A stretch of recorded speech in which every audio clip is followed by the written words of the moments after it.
Hi, I'm Ed Amoroso from Tag Cyber, and I'm here with two of my friends from Bitdefender. I'm here with Danny Clayton and also Jarrett Rain, and we're going to talk about Bitdefender and some of the MDR work you guys are doing, maybe a little bit about yourselves too. It'd be fun. Well, welcome to New York. Well, thank you. It's nice to see you guys. It's good to be here. Jarrett, why don't we start with you? Tell us a little bit about the company and maybe some of the background in Bitdefender. It's a very familiar company, but maybe some people are perhaps less familiar with the company. Sure. So Bitdefender's been around almost 20 years now. Cybersecurity company based in Romania primarily is where it was founded and is where a lot of the staff still is. Primary focus historically has been on anti-malware, kind of virus type products. And it's generally been very successful in that market. So we tend to get rated as the #1 anti-malware platform for years and years and years.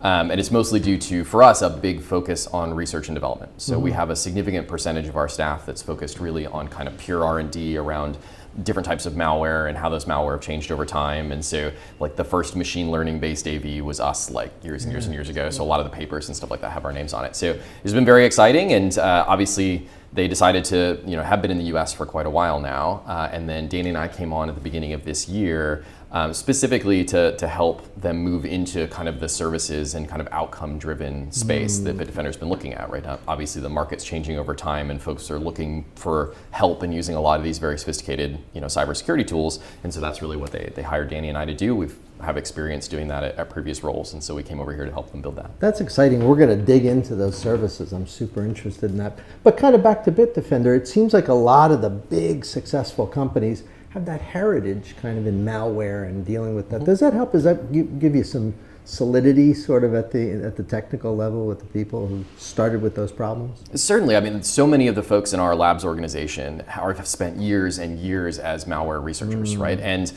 as a successful kind of anti-malware company, we have 500 million plus endpoints and all that, right? And so you get this massive amount of telemetry, right, that allows us to really see trends as they're moving through the market. And from a services perspective, that's very helpful to us, right? Because we can start to really see what those things are happening as they flow across the customer base, and we can make changes. And so, having the ability to kind of go to a labs organization and be like, we have this problem, like, could you guys like fix it? And they go away for like 6 months and they come back with something that actually works, right? And so that kind of stuff is really nice compared to just having to go buy things off the shelf, right? That's great. Danny, you've got an operational background, know a lot about threat. What kind of brought you to Bitdefender? What was your story in coming to the company? Couple of reasons really. So I spent 23 years in British intelligence and really spent the majority of my career building and then running intelligence and security operations and operation centres, both in far off places like Iraq and Afghanistan, but also on both sides of the Atlantic for organisations like NSA and GCHQ as well.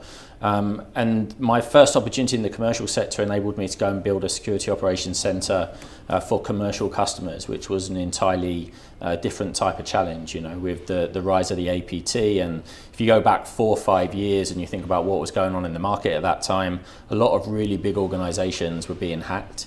From government organisations to big companies like Sony and Home Depot and these companies as well. So it was a real challenge to go and build something that had to defend against lots and lots of different types of customers in different industry verticals. And so we did that. We did that. We were relatively successful doing that. And then Bitdefender came and spoke to us about coming and building something similar with them. And they come with this kind of heritage, this technology heritage, and 17, 18 years of building some of the best technology platforms that are out there on the market. And really for me, the technology is what we're going to arm our people with. With my background, that it was interesting to me that we take the best technology out there and then go and arm some of the best analysts with it, and then see what they can do against some of the most sophisticated threats. So that was a big piece of it. And then the other thing for me was security operations today need to be directed by threat intelligence. If you're being directed by the market, you're always going to be behind where the bad guys are going. And Bitdefender and their labs organization were heavily invested, had a very large threat intelligence collection capability, which they were using to drive their anti-malware technology. So the opportunity to take that capability and then operationalize it within the security operations center was something that was very attractive to me.